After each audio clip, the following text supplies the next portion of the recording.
Shalom, shalom, bonjour, bien-aimés dans le Seigneur, c'est Flore et Colette. Nous sommes ravis aujourd'hui de vous retrouver sur notre chaîne Victorieux combattant en Christ. Et aujourd'hui, nous venons vous parler d'un sujet. Déjà, bonjour ma soeur Colette. Bonjour Flore, Merci. Bonjour à tout le monde. Donc aujourd'hui, nous venons vous parler d'un sujet qui va vous faire plaisir, qui va vous faire du bien, parce que ça nous a aussi fait du bien. Donc aujourd'hui, on vient en vous parlant de notre mission sur la terre. Et notre mission, elle commence où? Parce que Dieu a créé le monde. Il a créé le ciel et la terre. Il a créé tout ce qui se trouve sur cette terre. Il a créé les animaux. Il a créé tout ce qu'il y a sur cette terre. Il a créé Adam et Ève. Et Adam et Ève, qui étaient la créature de Dieu, aimée par Dieu, ils ont désobéi parce qu'ils ont écouté ce que le serpent leur avait dit. Donc, le diable qui s'est manifesté, qui a pris la forme du serpent et qui est venu les tenter. Et donc, ça a fait une séparation entre Dieu et Adam et Ève. Ça a fait une séparation. Et donc, pour dire quoi? Pour dire que la mort est arrivée sur la terre. La désobéissance a créé une rupture entre les deux. Et donc, le Seigneur était très en colère. Et qu'est-ce qu'il a fait? Il a maudit l'homme. Il a maudit l'homme. Donc, il a séparé l'homme de lui. Et la malédiction d'Adam et Ève, c'était une malédiction qui nous a pris tous. C'est parce que nous sommes nés sous Adam et Ève. Donc, ça veut dire que Adam et Ève... Ève devait souffrir dans son accouchement, l'homme devait souffrir dans le travail, et puis la maladie, la mort, la souffrance, la pauvreté, tout ça, ça fait partie des malédictions qui sont issues de la désobéissance. Donc après ça, le Seigneur par son grand amour, vous savez, Dieu est amour. Son amour incommensurable, son grand amour, il a vu la terre, il a vu le chaos sur la terre, il a eu très mal, il s'est dit non, il faut que j'agisse, il faut que je fasse quelque chose. Et il a envoyé son fils, bien-aimé Jésus. Il a envoyé son fils. Donc pour vous dire combien Dieu nous aime, pour vous dire combien Dieu nous a aimés, nous a tant aimés, et il nous a envoyé son fils qui était assis avec lui. Il nous a envoyé son fils bien-aimé, et son fils qui s'est fait chair.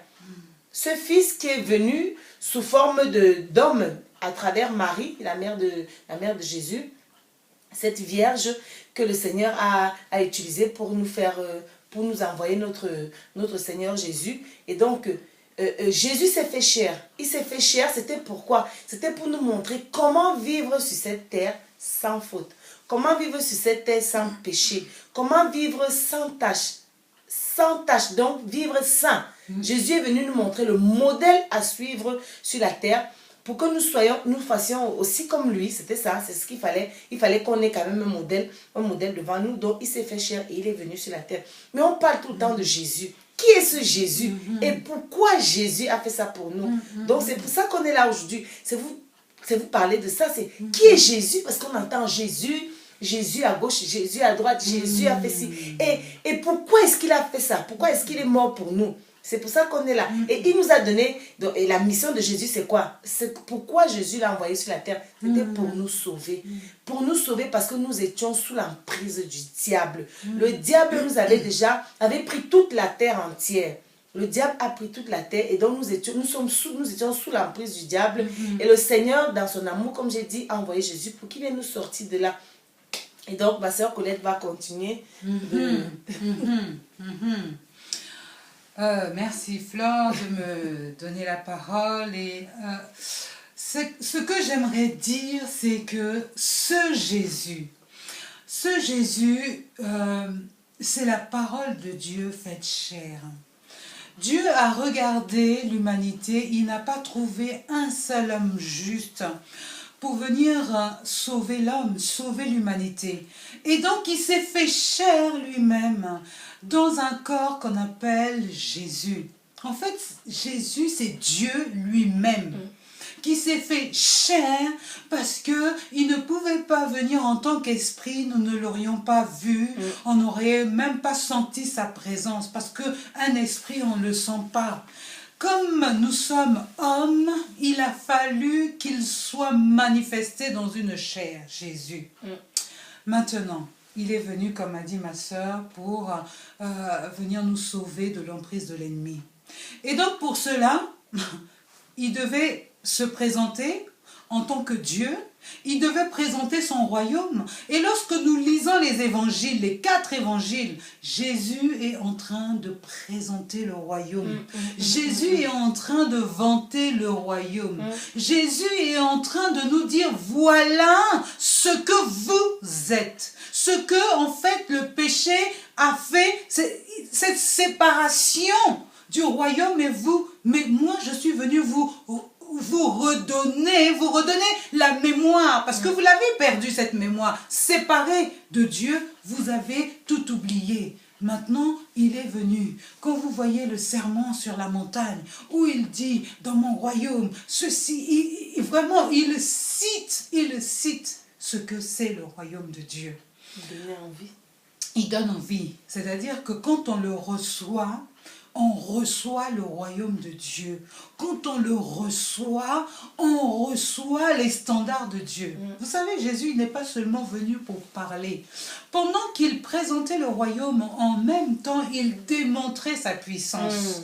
C'est-à-dire que là où l'homme vivait dans la maladie, où l'homme vivait avec son handicap, où l'homme vivait avec ces esprits qui le terrassaient, ces esprits qui l'emprisonnaient, ces esprits qui le faisaient tomber, Christ, Jésus est venu et il a démontré sa puissance en effectuant plein de miracles, plein de prodiges. C'est-à-dire que la parole de Dieu ne nous cite pas tout ce que Jésus a fait.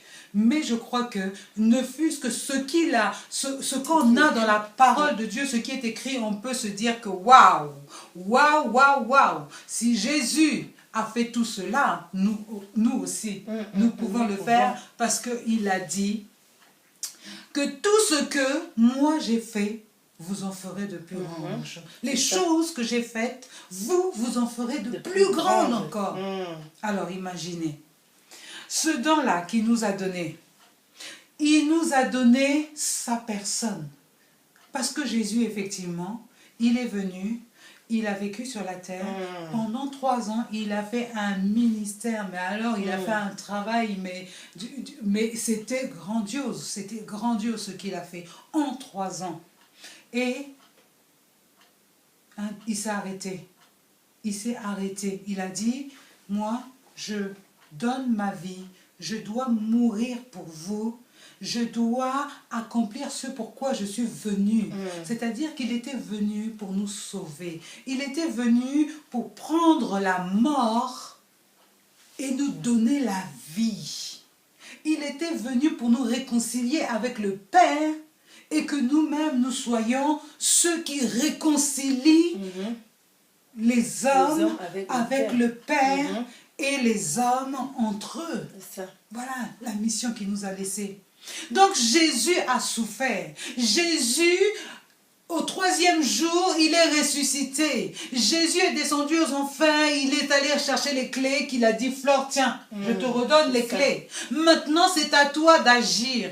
Il s'est humilié. Il s'est humilié. Il est allé à la croix. Il est mort. Il est descendu aux enfers. Le 3e jour, il est ressuscité des morts. Et là, il ne nous a pas laissés seuls. Non. Il ne nous a pas laissés seuls. Mais ce que moi je voulais dire, c'est que la mort de Jésus a des bienfaits pour nous. C'est-à-dire que Jésus est mort à la croix et c'est quelque chose de bien pour nous, parce que quand on voit quelqu'un qui décède dans nos familles, on va pleurer parce que telle personne est décédée, ça fait mal et tout. Mais pour Jésus, franchement, c'était la meilleure chose qui puisse nous arriver, la mort de Jésus. Le fait qu'il se soit donné à la croix ne pouvait être qu'avantageux pour nous. Parce que la Bible dit qu'il est avantageux pour moi que je m'en aille. C'est ce que le Seigneur a dit à ses disciples. Il a dit, il est avantageux, il est préférable, il est primordial pour vous que je m'en aille. Parce que si je ne pars pas, celui que je dois envoyer ne viendra pas. Et donc, et comme Jésus, lui, il n'était pas omniprésent, omnipotent, omniscient, il n'y a que l'Esprit qui peut faire ça. Donc, il a préféré partir parce qu'il fallait qu'il nous envoie quelqu'un, la personne du Saint-Esprit. Donc, c'est ce que nous avons aujourd'hui, nous qui avons reçu Jésus dans nos vies. Nous avons le Saint-Esprit, nous avons la personne du Saint-Esprit. Donc, le fait que Jésus soit mort, c'est avantageux pour nous. Parce qu'il est ressuscité.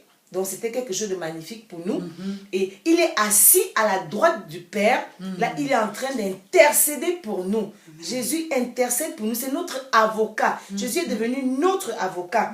Et donc il a fait ce don-là. Il a fait ce don de sa personne parce que il y avait quelque chose de magnifique après. Parce que le Seigneur nous a laissé le Saint-Esprit. Le Saint-Esprit qui vient nous consoler. Le Saint-Esprit nous guide, il nous dirige.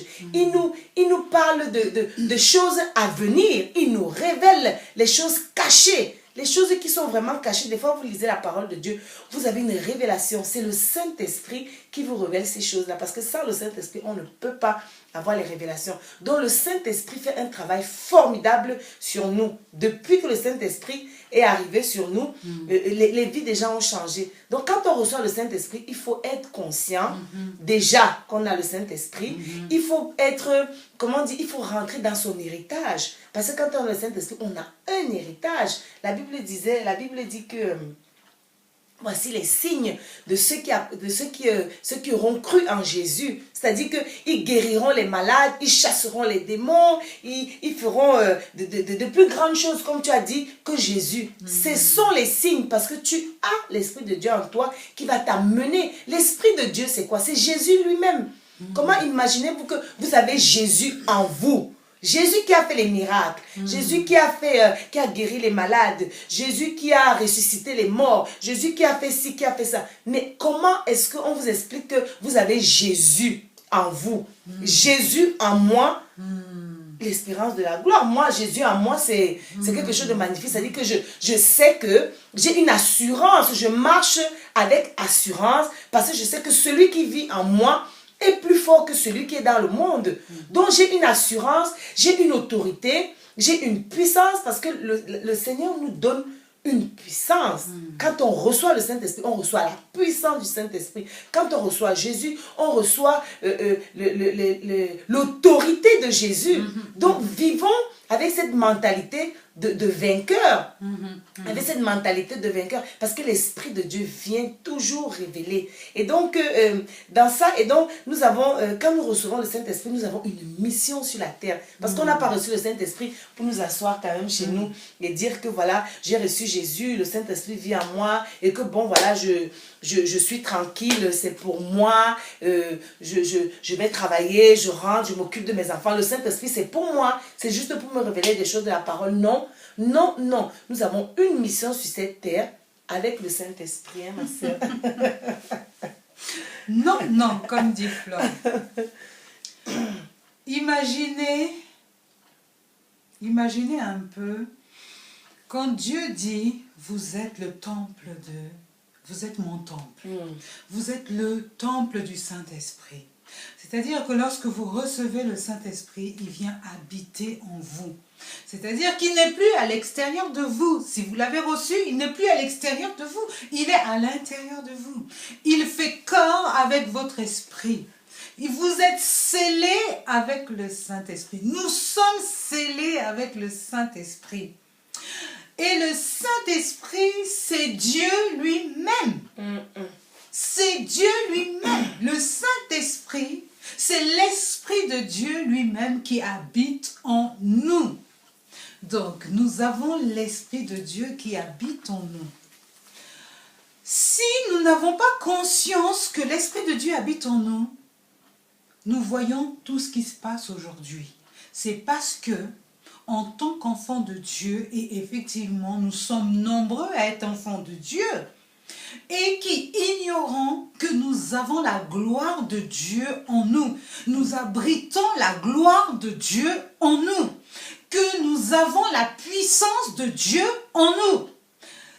Et lorsqu'on ignore ce fait, voilà ce qui se passe. Nous vivons comme des esclaves alors que nous sommes des rois. Nous vivons comme des mendiants alors que nous avons la richesse. Nous vivons comme des malades alors que nous avons la santé. Nous vivons comme des gens qui font l'aumône alors que nous avons un royaume. Nous avons tout en Christ. Pourquoi? Parce qu'il est en nous. Mais cela, il faut en prendre conscience. Il faut le désirer. Il faut le chercher. Parce que si on ne le cherche pas, aujourd'hui, moi, je suis étonnée de voir comment ce monde est en train de sombrer sans connaître le Créateur. Je peux vous assurer que ce monde est en train de sombrer alors que nous sommes la gloire de Dieu. Nous avons mis de côté la gloire pour revêtir en fait ce monde. Nous avons laissé la gloire de côté parce que ce monde qui est un leurre nous ment à chaque instant. Nous promet des choses comme quoi tu travailles, tu auras l'argent, tu fais ça, tu auras l'argent. Donc on se met à travailler, oubliant qu'en dehors de ça, on ne dit pas que travailler c'est pas bon. Mais on est tellement focalisé dans le travail qu'on oublie même qui est Dieu. Et qui nous a donné ce travail.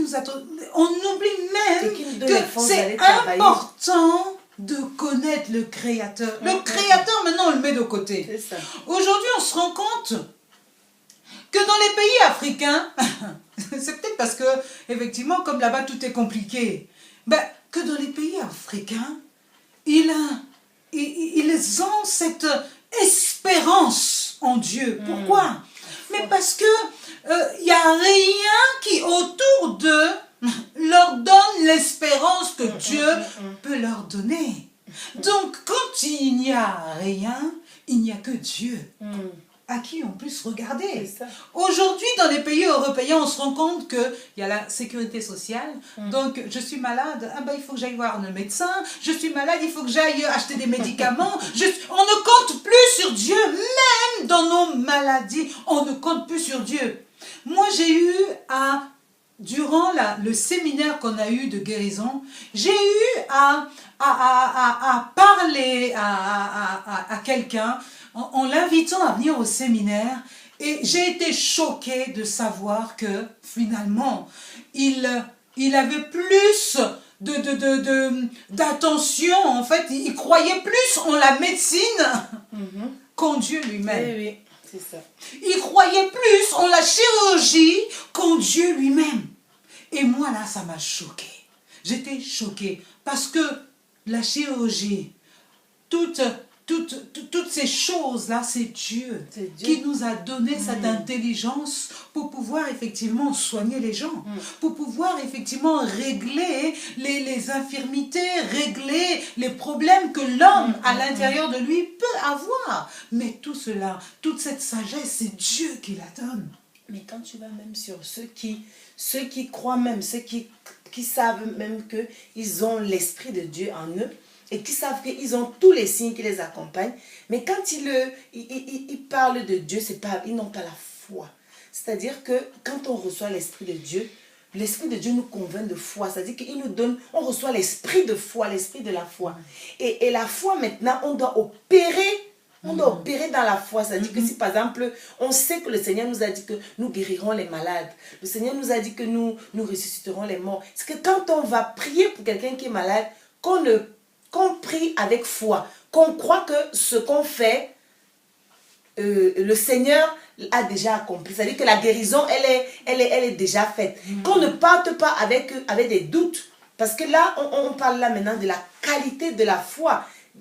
C'est quoi votre qualité de foi? Est-ce que vous avez une foi faible, une foi chancelante, une foi forte? Donc, il y a aussi ça dans l'esprit qu'on a reçu. Il faut, comment dire, il faut aspirer à une foi ferme, que le Saint-Esprit fortifie notre foi par justement les épreuves qu'on va rencontrer, et de vraiment penser que l'Esprit de Dieu est avec nous pour nous accompagner dans tout ce qu'on va avoir comme épreuve, et ça nous permet de fortifier notre foi. Donc, d'opérer avec assurance. Nous avons reçu le Saint-Esprit. Si on regarde le monde, on risque de ne jamais opérer. Mais je crois qu'aujourd'hui, nous devons avoir les yeux fixés sur Dieu. Nous ne devons pas avoir les yeux fixés sur le monde, parce que le monde va nous dissuader de ce que nous sommes. C'est vrai. Lorsque nous recevons le Saint-Esprit, on tâtonne, on est des enfants. Et nous devons activer les dons, les grâces que Dieu a mis en nous. Parce qu'elles sont déjà en nous. Elles sont pas... Voilà, elles sont là. Il faut maintenant les activer. Et pour les activer, il faut œuvrer. Partout où Dieu nous appelle à œuvrer, œuvrons. C'est ça. Hein? Partout où Dieu nous appelle à œuvrer, œuvrons. N'hésitons pas. C'est ça. Hein? Donc on a une mission. Nous avons Quand une on mission. a reçu le Saint-Esprit, on a une mission. Nous avons, nous, en tant qu'enfants de Dieu, une mission. Comme je dis toujours, nous sommes la suite de Jésus. Jésus n'a pas donné le Saint-Esprit pour que nous puissions dormir avec ce Saint-Esprit. C'est-à-dire que on dit, le Saint-Esprit tourne à l'intérieur, là, il dit, mais qu'est-ce qu'elle fait, Colette, aujourd'hui? Elle n'a pas parlé de moi, mais qu'est-ce qu'elle fait aujourd'hui? Elle fait la sieste, elle dort, alors qu'il y a des gens dehors qui ont besoin de recevoir la parole de Dieu, qui ont besoin d'être vraiment touchés par la parole de Dieu. Je peux vous assurer, mes amis, je peux vous assurer, et je sais que vous vivez des choses compliquées dans vos vies, j'en suis sûre. Parce que tant que nous serons sur cette terre, il y aura une guerre, une bataille. Et cette bataille n'est pas finie tant que Jésus n'est pas revenu. Et vous savez, beaucoup de gens ignorent qu'ils ont qu'un pas à faire, accepter Christ, Jésus dans leur vie, et toutes les choses qui les tracassent, qui les malmènent, vont être chassées au nom de Jésus. Amen. Parce que Jésus, c'est la puissance. C'est le nom qui est au-dessus de tout nom. De tous les noms. C'est quoi le nom qui te dérange? C'est quoi le nom qui te dérange? C'est quoi la chose qui te dérange? C'est quoi la forteresse dans laquelle tu es enfermé? Tu ne peux pas t'en sortir. Il n'y a rien qui puisse résister au nom de Jésus. C'est-à-dire que qu'est-ce qui se passe dans les vies des gens? Lorsque tu reçois Jésus dans ta vie, tu deviens conscient de qui tu es. Et plus tu grandis dans la foi, plus Jésus l'Esprit de Dieu que nous avons reçu nous convainc des choses, nous apprend les choses, nous enseigne le royaume. Nous enseigne qui nous sommes. La parole de Dieu, c'est un miroir. C'est notre miroir. C'est ce que nous devons être, ce que nous devons enlever, ce pourquoi nous sommes sur cette terre. C'est vraiment, c'est dans la parole de Dieu. Donc, nous devons œuvrer. Nous devons œuvrer. Ne soyons pas les uns et les autres comme des ennemis. C'est-à-dire que quand des gens se retrouvent en tant qu'enfants de Dieu, ils doivent toujours avoir des conversations enrichissantes, toujours parler de Dieu, toujours évangéliser, c'est-à-dire c'est notre mission. En tant qu'enfant de Dieu, on a cette mission, évangéliser, apporter la bonne nouvelle, réconcilier les hommes avec notre Dieu, réconcilier les hommes entre eux, parce qu'en tant qu'enfant de Dieu aussi, nous sommes amour. Donc si nous rencontrons nos frères et nos sœurs qui sont en difficulté, qui ont des problèmes, nous devons être capables, avec l'esprit que nous avons reçu, de réconcilier deux personnes sans avoir de parti pris, trouver des situations atténuantes pour la personne qui a commis la bêtise et vraiment des paroles de consolation pour la personne qui a subi cette douleur. Donc, nous devons évangéliser, nous devons, annoncer la parole, nous devons nous consacrer à l'œuvre de Dieu. La consécration à l'œuvre de Dieu, c'est-à-dire œuvrer pour le royaume. Parce que c'est ça notre mission, c'est pour les intérieurs supérieurs du royaume. Plus nous allons nous consacrer, plus Dieu va révéler ce qu'il a mis en nous. Plus Dieu va révéler ce qu'il a mis en nous. Vous savez, nous ne pouvons pas seulement écouter la parole et nous contenter simplement d'écouter la parole. Jésus, quand il est venu sur la terre, il a enseigné et il a démontré. C'est ça. Il a démontré le royaume.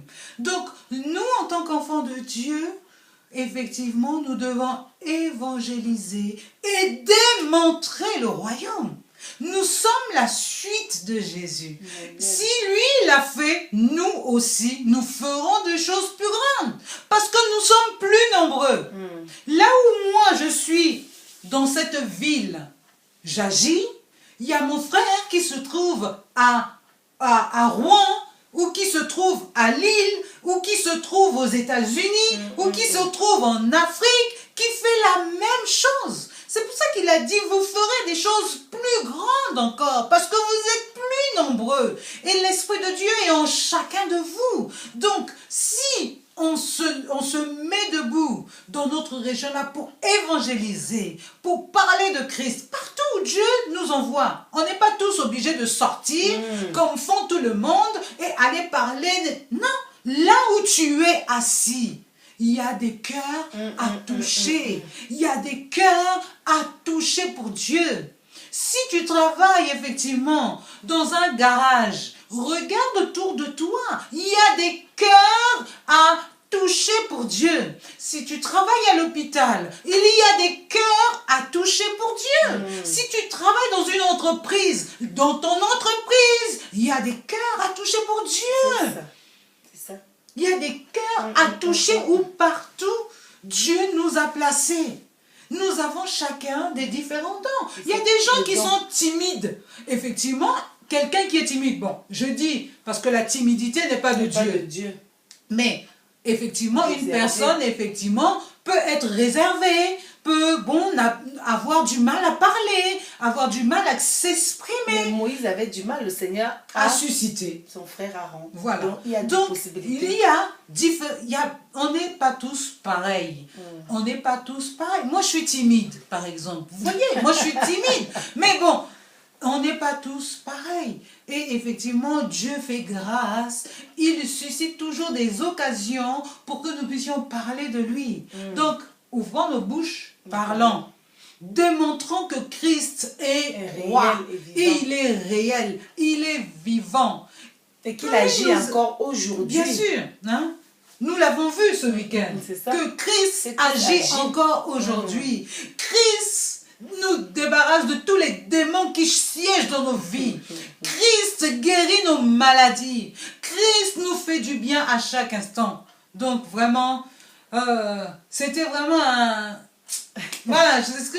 Hein? On voulait vraiment... On voulait ça parce qu'il ne faut pas qu'on oublie une chose, c'est que nous sommes des voyageurs sur cette terre. Nous sommes passagers. Nous sommes des passagers. Et le Seigneur nous demande de vanter les mérites de son royaume. Donc, c'est-à-dire être des ambassadeurs. Oui. Des ambassadeurs, des ambassadrices du royaume. C'est-à-dire que le royaume de Dieu n'est pas ici sur cette terre. Le royaume, tout ça va périr. Et on va tous mourir. Mais la vie éternelle, c'est pas sur cette terre, c'est pas ici. Donc, soyons fous pour Jésus. Développons le zèle de l'évangile, le zèle pour Jésus. Essayons de rentrer dans notre héritage. Essayons de travailler pour les intérêts supérieurs du royaume. Essayons de vanter les mérites partout où nous passons. Et l'Esprit de Dieu qui est en nous va nous révéler, va nous donner, susciter des occasions, va nous donner les paroles. Ne dites pas que j'ai rien à dire. La Bible dit, ouvre seulement ta bouche et je remplirai ta bouche des paroles. Donc on demande à Dieu, il remplit la bouche et puis on va aller dans le monde annoncer la bonne nouvelle. Sachez que le Seigneur a un plan merveilleux pour chaque personne. Il a des dons, il a donné des dons à chaque personne. À certains, il en a donné un, d'autres, il en a donné plusieurs. Et donc, si vous ne développez pas un don, il va vous retirer le seul don qu'il vous a donné. Donc, mettez en exergue ce que vous avez de Dieu. Mettez en exergue ce que le Seigneur a planté. Il a planté en vous. Parce que vous avez le potentiel. En chacun de nous, il y a un potentiel. En chaque personne, il y a un potentiel. Donc, essayez d'aller retrouver ce que vous avez, que le Seigneur a mis en vous. Cherchez et vous allez avoir la révélation et vous allez œuvrer pour l'éternel. Parce que c'est notre mission. C'est notre mission, vraiment. Financièrement, Flore, nous devons mettre la main à la pâte. Amen. C'est vrai que beaucoup d'églises, ici en Europe, sont soutenues par des organismes, des organisations. Voilà, pour effectivement payer les pasteurs, payer les choses, faire financièrement. Il y a des églises qui sont soutenues. Oui. Mais dans d'autres églises, il n'y a rien. pas de soutien, tout simplement. Bon, c'est encore d'autres grandes histoires. Donc, quand Dieu nous place quelque part, il nous place avec aussi de quoi œuvrer. Ne disons pas que, ah ben non, mais moi j'ai que ça, comment je vais faire pour vivre? Non, ce que tu as avec sagesse, Dieu peut te susciter de faire un don. Dans une église, il peut manquer de papier toilette. Excusez-moi, hein, c'est simple. C'est simple. Il ne faut jamais qu'on se dise que ah ben non, mais moi je ne peux pas. Mais si, on peut. On peut. Il peut manquer de verre, il peut manquer de ça. Et le fait que toi tu viennes et que tu apportes, tu n'apportes pas pour un homme, tu n'apportes pas pour une femme, tu n'apportes pas pour... Tu apportes dans la maison de l'Éternel. Parce qu'il manque. Parce qu'il manque. Moi je me rappelle l'histoire de Anania et Séphora. Saphira et Anania. C'était au moment où chacun mettait en commun pour l'œuvre de l'Éternel. Chacun mettait en commun pour l'œuvre de l'Éternel. Et Saphira et Ananias, ils avaient une maison ou ils avaient un terrain qu'ils ont vendu. Ils avaient beaucoup de biens qu'ils ont vendus. Et ils ont voulu en fait mentir, cacher, alors qu'ils ne savaient pas que vraiment c'était pas à l'homme qu'ils mentaient, que c'était à l'Esprit de Dieu qu'ils mentaient. Donc franchement, ne mentons pas. Nous pouvons faire des choses pour Dieu, même avec le petit peu que nous avons. Même l'histoire de la dame qui avait dit « je n'ai que ». Je n'ai que. Et pourtant, le Seigneur a multiplié ça. Donc, ça veut dire qu'avec le tout petit peu, le peu qu'on a, le Seigneur peut multiplier ce qu'on a. Voilà. Et donc, dans nos églises, nous avons effectivement besoin que chacun mette une part. Chacun met une part. On ne demande pas de venir déverser. Pourquoi pas? C'est aussi un geste de foi. Mais ça dépend de ce que tu as. Si tu as plus, tu peux déverser plus. Voilà. C'est une question de foi, une question de don, une question de sacrifice. C'est de semence. De semence. Tu sèmes et tu récolteras. Tu sèmes peu, tu récoltes peu. Tu sèmes beaucoup, tu récoltes beaucoup. C'est ça, effectivement. Donc vraiment, soyons vraiment tranquilles avec ça. Moi, je crois que nous avons un papa qui est vraiment bon, un Père éternel qui est bon. Il n'a pas besoin de nos miettes. Hein. Franchement, il n'a pas besoin de nos miettes. S'il a besoin pour son œuvre, il peut susciter un milliardaire pour venir déverser. Donc vraiment, ne nous sentons pas coincés. Je crois qu'il veut nous utiliser dans ces églises-là, parce que c'est lui qui nous a donné ces moyens, c'est lui qui nous a donné cet argent. Et le fait de donner dans cette église te donne envie de vrai encore. Parce que quand on ne fait pas d'effort, on ne sent pas, on ne ressent pas. Quand on fait un effort pour quelque chose, le résultat que ça donne après est magnifique. Mais même, Fleur, tu te sens impliquée dans ta maison. Aussi, parce que ça devient ta maison. Voilà, ça devient ta famille. Tu ne te sens pas... en dehors, tu vois, tu ne te sens pas en dehors, tu te sens impliqué. Mais c'est comme quand tu vas faire les travaux, quand tu es en train de construire une maison. Voilà, c'est ça. Les gens construisent chaque journée, chaque soir, quand tu finis ton boulot, tu n'as qu'une seule envie, c'est d'aller voir le travail. Et après, qu'est-ce qu'il faut faire? Madame, il manque ceci. On a tellement envie d'habiter dans cette maison le plus rapidement possible et d'avoir une belle maison qu'on va vite acheter le matériel et on va acheter la bonne qualité. C'est la même chose pour la maison de Dieu. C'est-à-dire qu'on veut tellement être dans quelque chose de confortable, quelque chose d'agréable, qu'on va tout faire pour que ce soit agréable et confortable. Donc, œuvrer pour la mission. C'est ça, pour l'Éternel. Amen, amen, amen. Soyons plus coincés, soyons libres de servir notre Dieu. Libres de servir notre Dieu partout. Il nous place, je répète encore, partout. C'est pas que dans l'église. C'est pas que quand on est dans l'église, c'est là où on montre qu'on sait faire ça, qu'on sait faire ça, qu'on sait faire ça. Moi, je crois que l'église devrait sortir et aller dehors. Hein? C'est parce que là, aujourd'hui, il fait pas beau. Sinon, l'église, les cultes, ça devrait se faire dehors, dans des parcs, dans des... Ceci. Pourquoi pas? Pourquoi pas? Soyons fous pour l'Éternel. Hein? Soyons vraiment fous pour l'Éternel. Ça, c'est le mot de fin. Soyons fous pour l'Éternel. Parce que nous sommes folies pour les hommes. Mais pour l'Éternel... C'est pas la folie. Mais Alléluia. Soyez bénis, abondamment bénis. Et à la prochaine. À la prochaine. Au revoir.